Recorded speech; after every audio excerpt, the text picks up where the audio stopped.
আসসালামু আলাইকুম। আশা করি সবাই ভালো আছেন। আমরাও সবাই ভালো আছি আলহামদুলিল্লাহ। আজকে আপনাদের সাথে শেয়ার করব মেটে আলু দিয়ে তেলাপিয়া মাছ দিয়ে রান্না করব। তাজা তেলাপিয়া মাছ। এই যে মেটে আলু আমাদের বাড়ির পিছনে আর কি বাগান আছে। বাগান থেকে আমার শ্বশুর তুলে নিয়ে আসলো মাটির নিচের থেকে। মাটির নিচের আলু দিয়ে তেলাপিয়া মাছ দিয়ে খুবই মজা লাগে।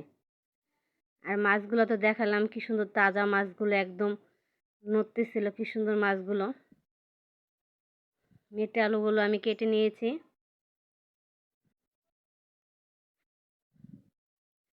এখন মাছটা আমি ভেজে নেব।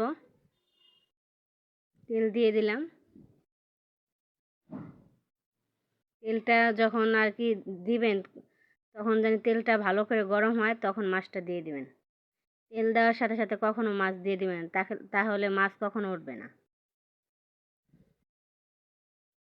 আমি এখন উল্টে দিচ্ছি মাছগুলো। দেখেন কত সুন্দর মাছগুলো উঠে যাচ্ছে একসাথে। দেখেন কত সুন্দর উঠে যাচ্ছে। একটা মাছ আমার লাগে না, একদম মশমশা ভাজা হয়ে গেছে। কি সুন্দর দেখতেই, কি লোভনীয়। মাছ ভাজা দিয়ে মন চাচ্ছে কয়টা ভাত খাই। তাজা মাছ খুবই মজা লাগে। দেশি তেলাপিয়া এটা হচ্ছে। এখন মেটে আলুগুলো ভেজে নিচ্ছি। মেটে আলু ভেজে রান্না করলে খুবই স্বাদ লাগে আর কি। না ভাজলে এই আলু আর কি গলে যায়, এজন্য ভেজে নিচ্ছি। হলুদ লবণ দিয়ে ভেজে নিলে ভালো লাগে খেতে। মেটে আলু দিয়ে আর কি তেলাপিয়া মাছটা আমি ঝোল ঝোল করব। খুবই একটা মজাদার খাবার। দেখেন আলুগুলো কি সুন্দর লাল লাল ভাজা ভাজা হয়ে গেছে। এখন আমি তেল দিয়ে দিচ্ছি, মশলাটা কষাবো। এজন্য এখানে বাটা আছে জিরে বাটা, পেঁয়াজ বাটা, রসুন বাটা আর কাঁচামরিচ ভেজে বেটে নিয়েছি। এখন মশলাগুলো দিয়ে ভালো করে আমি কষাই নেব তেলের উপরে।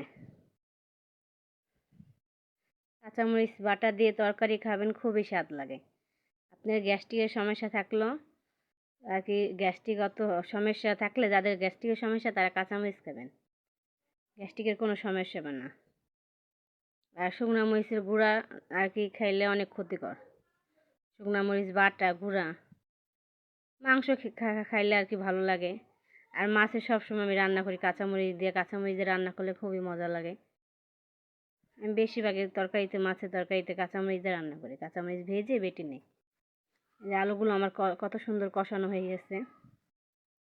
এখন আমি আর কি পানি দিয়ে দিচ্ছি, একদম তরকারির পানি দিয়ে দিচ্ছি। বলকের সাথে আমি মাছগুলো দিয়ে দেব।